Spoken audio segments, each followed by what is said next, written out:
Holy Tuesday passed like a shadow for most people. After the echoes of Palm Sunday had faded, and before the solemnity of Holy Thursday could gather the faithful, Tuesday stood as a forgotten day. There were no grand processions, no dramatic readings, no church bells marking it with special reverence. Yet in the quiet spaces of cloisters and chapels, a different kind of tension lingered. It was a day overlooked not only by the world, but even by many believers who, unknowingly, stepped into spiritual vulnerability masked by normalcy. Padre Pio often spoke little about this day in public, but among those closest to him, he emphasized its hidden weight. He described Tuesday as the hinge, the moment when heaven watches closely and the soul is silently tested. Those who let the day slip by without attention risked far more than they realized. In homes filled with distractions, television murmurs, chores, noise and shallow comfort overtook contemplation. The cross, still waiting, still bleeding, seemed distant on a day that bore no external drama. But within this invisibility lay danger. It was the day where, as Padre Pio once suggested, angels awaited a call that seldom came. They did not abandon, but they waited, respectfully, silently, painfully. Holy Tuesday was not about what was seen, but about what was forgotten. A prayer that wasn't said, a heart that didn't pause, a soul that didn't remember it was being watched over. As the world continued spinning in ignorance, the spiritual veil thinned, not in spectacle, but in subtle silence. Some would later say that their week turned dark after Tuesday. Arguments sparked for no reason, sleep grew restless. A certain inner emptiness surfaced without explanation. But it was never sudden. It began quietly, like a thread loosened in the fabric of faith. The thread was called forgetfulness. Padre Pio had warned, though not with thunder or public visions, but with the soft insistence of a man who had seen the invisible. He knew this day's danger lay not in sin, but in distraction, and that was far more common. Those who prayed on Tuesday, truly prayed, often later recalled an odd clarity, a calm strength that stayed with them throughout the week. But those who didn't would later find themselves asking, why did everything feel wrong after Tuesday? And by then, they were already walking into the heart of Holy Week with the shield of protection loosened. In the still corridors of San Giovanni Rotondo, there were hours when even the rustling of robes seemed too loud. On Holy Tuesday, Padre Pio withdrew deeper into himself, and those who served near him instinctively knew not to disturb his silence. There was no official explanation for his retreat, no special liturgy or declared fast. But the air around him felt different, dense, as though filled with something invisible but profoundly present. It was as if the walls themselves were listening, holding their breath for a moment that had no name. The friars whispered among themselves about these Tuesdays, unsure whether to fear or revere them. The silence Padre Pio entered was not just absence of sound. It was full, alive, charged with unseen weight. Those who passed by his cell sometimes described a sense of unease they could not explain. One brother years later confessed that the hallway outside Padre Pio's room on Holy Tuesday felt like walking through fog, even though the air was clear. Others noted how time itself seemed to slow around that space, how the usual rhythm of monastic life felt off balance. There was no official sign to mark the moment, no instruction given to the faithful, but something sacred and slightly ominous was happening. Padre Pio once hinted to a spiritual confidant that on this day, the voice of heaven becomes still, not because it sleeps, but because it waits.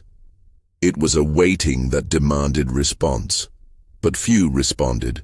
Most did not even notice, and that was the danger. Silence, in the spiritual realm, is not neutral. It either invites or accuses. On Holy Tuesday, silence acted like a mirror. For those who approached it with prayer, it reflected depth, peace, and clarity. For those who ignored it or filled it with noise, it began to distort, becoming discomfort, confusion, even fear. Padre Pio understood this duality. He knew that evil rarely announced itself with thunder. It crept in when silence was misunderstood or mishandled. This was the silence of a watchful angel waiting for a whisper of recognition.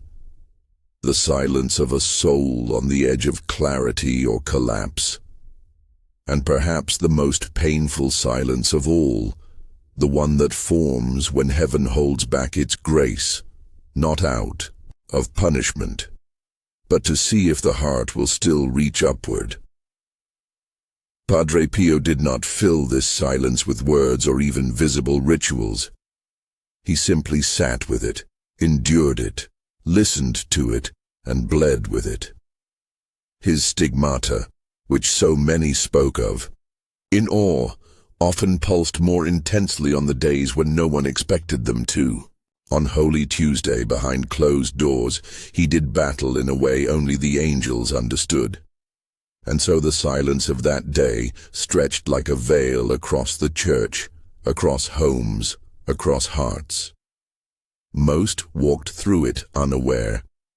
But for those who noticed, who dared to stop and feel it, they discovered that the silence was not empty. It was a threshold, a door to either despair or grace. And the choice was always made in stillness. The mistake was never obvious.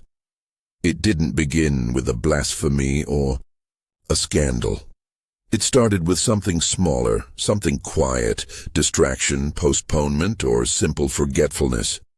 Holy Tuesday fell into the cracks between the noise of celebration and the solemnity of sacrifice. For many, it was just another day. An ordinary Tuesday in the middle of an extraordinary week. They went about their lives, busy with work, consumed by plans, and lost in thoughts that never turned toward heaven. The urgency of Palm Sunday had faded, and the echo of the Passion had not yet begun. But in that space, the soul was most vulnerable. Padre Pio often spoke of the spiritual traps hidden in routine. He knew the devil rarely attacks with horns and fire, but with the illusion of normalcy. Holy Tuesday, he warned in private writings, was one of those days where the veil was thinnest and the enemy closest. But no one paid attention. Even faithful Catholics, those who made time for prayer throughout the week, often overlooked this day. They reserved their intensity for the dramatic days, Good Friday, Easter Vigil, never realizing that the ground could already be lost by Tuesday. The most common mistake was assuming that grace would come automatically. That because the calendar marked this week as holy, the heart would follow suit. But grace must be invited. And on Holy Tuesday, it waited at the door of thousands of homes, unwelcomed, unnoticed. It was the day when guardian angels stood back in sorrow, because their protection was conditional on acknowledgement, on prayer, on humility. But the people scrolled, gossiped, bought, argued. They mistook the absence of pain for the presence of peace, and by the time they realized something was missing, it was already too late. Some experienced it as spiritual numbness, others as inexplicable heaviness. Confessions that suddenly became harder, prayers that felt dry, a lingering sense of guilt they couldn't place. The signs were subtle, but real. Marriages that argued for no reason. Children restless and afraid. Nightmares, without cause. All symptoms of a shield that had quietly cracked. They had let the day pass without guarding their spirit, and the damage was not immediately visible. But it was there. Padre Pio had seen it again and again. Souls who confessed that something had shifted midweek, who couldn't explain how.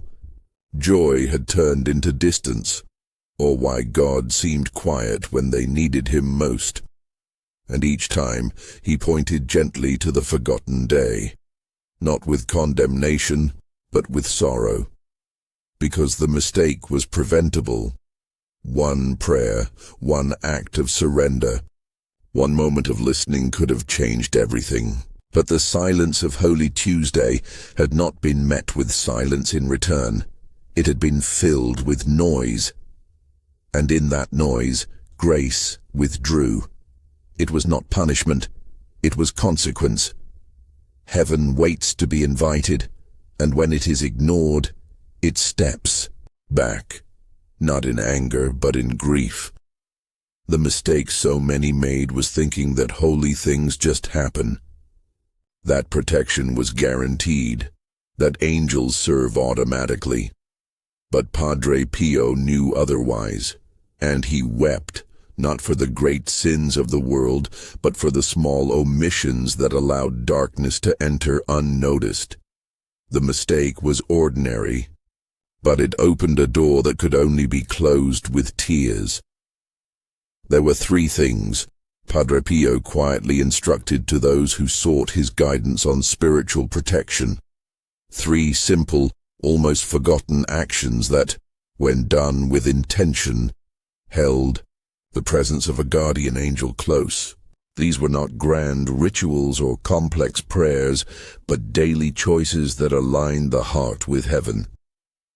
On Holy Tuesday, when the veil thinned and the soul stood exposed between the shadows of distraction and the light of grace, these 3 actions became not just important, but essential.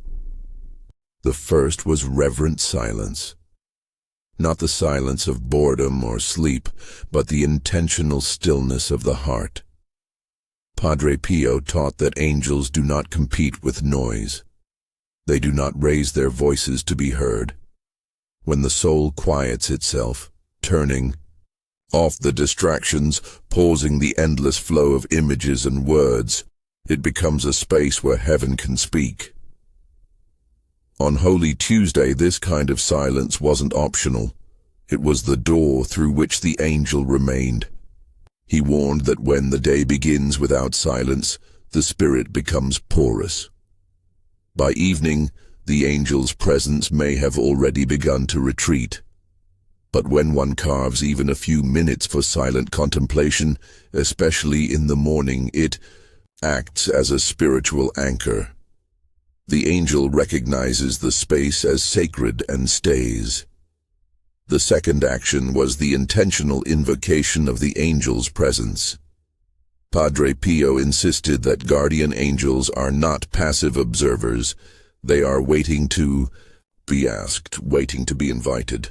Too many souls walked through life unaware of this companionship, never speaking to their angel, never calling on him for help. And so, on Holy Tuesday, the invitation had to be spoken, not out of fear, but out of trust. A simple prayer. Angel of God, walk with me this day, guard my thoughts, guide my steps, speak to my soul. When said with sincerity, this small act restored a powerful bond. Padre Pio said that angels, like all of heaven, honor free will. If ignored, they step back in sorrow. But when called, they come swiftly and joyfully, ready to fight for the soul entrusted to them. The third action was the act of hidden sacrifice. It could be small. A meal skipped, A kind word offered when anger threatened, a temptation resisted silently. Padre Pio believed that guardian angels were drawn not just to purity, but to generosity of the heart. When a person offers something, unseen to God, especially on a day when no one is watching, it lights a spiritual signal in the unseen realm. It tells the angel, "This soul is fighting, this soul is awake." And angels rush to protect what is being offered with such quiet courage. On Holy Tuesday, the act of sacrifice did not need to be dramatic. In fact, the smaller it was, the more powerful it became, because it was hidden from pride. A fast, kept in silence, a harsh word withheld. A moment of lust turned into a prayer. Each of these became invisible altars, and the angel stood by them as guardian. These three actions, silence, invocation, sacrifice, formed a triangle of spiritual light. When practiced together, they held the angel close and allowed grace to operate freely. Without them, the soul drifted into spiritual numbness, vulnerable to the whispering lies of the enemy. Padre Pio had seen this happen too many times to remain silent. He did not shout these instructions from a pulpit.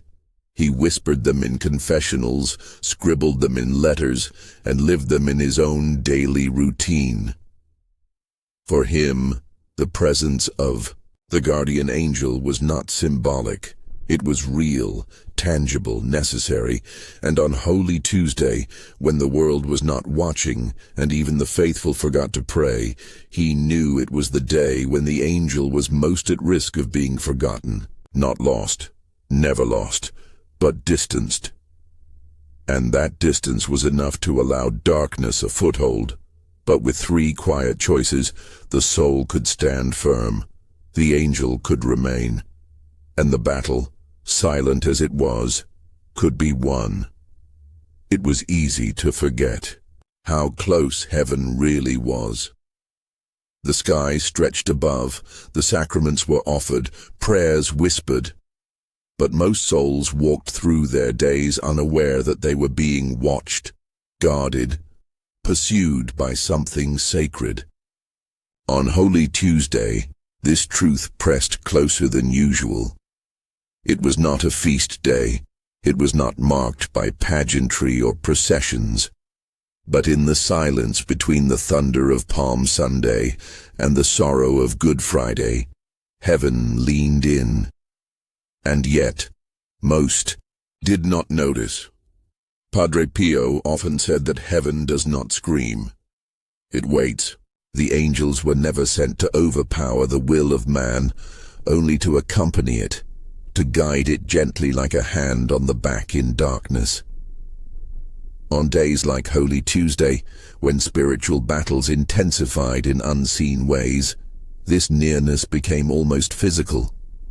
The soul could feel it, if only it paused long enough to listen. But therein lay the mystery. Proximity did not equal participation. Heaven might be near, but the soul had to respond. Many sensed something strange on that day, a restlessness, a stirring, a feeling of being observed, but not by eyes of flesh. Some ignored it, brushing it off as mood or fatigue.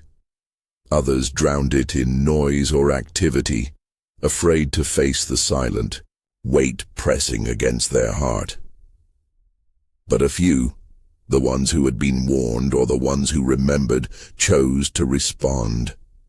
They lit candles before crucifixes. They knelt on cold floors. They whispered prayers not found in books.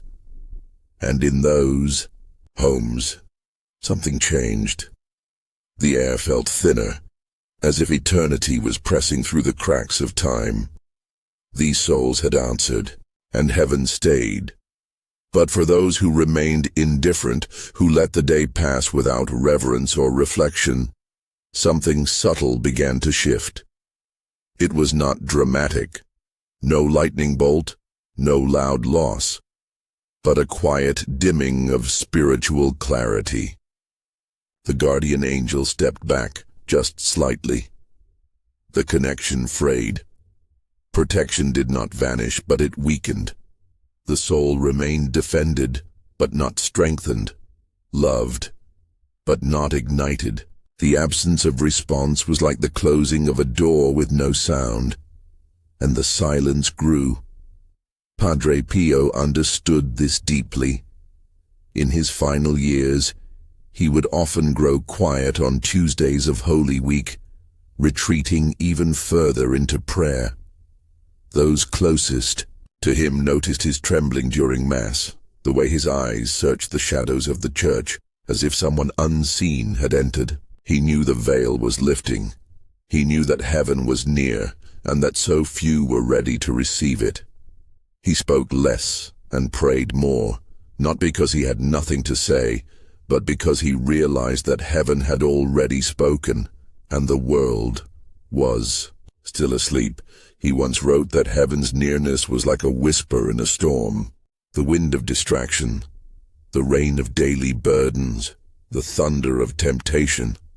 All of it conspired to drown out the gentle voice calling the soul to rise. But for those who stopped, who opened the window and silenced the inner noise, the whisper became unmistakable, a calling, an invitation, not to something loud, but to something holy. On Holy Tuesday, that call was more urgent than most knew, not because the angel would abandon forever, but because the soul might drift too far to hear. The answer did not require perfection. It required presence, a candle lit with trembling hands, a prayer spoken with dry lips, a heart cracked open by sorrow or longing. These were enough, more than enough. The angels drew close to sincerity, not eloquence. And when a soul, even in its weakness, turned toward heaven with even the faintest yes, a battle was won without the soul even seeing it. In the hidden moments of Holy Tuesday, decisions were made in silence that would echo through Holy Thursday, Good Friday, and Easter morning. The soul that responded would enter those days changed, more alert, more open, more shielded. The soul that remained closed would walk into the passion of the week with a numbness it could not explain, wondering why the liturgies felt dry, why the tears wouldn't come, why Easter joy seemed distant. The difference was not in grace, it was in response.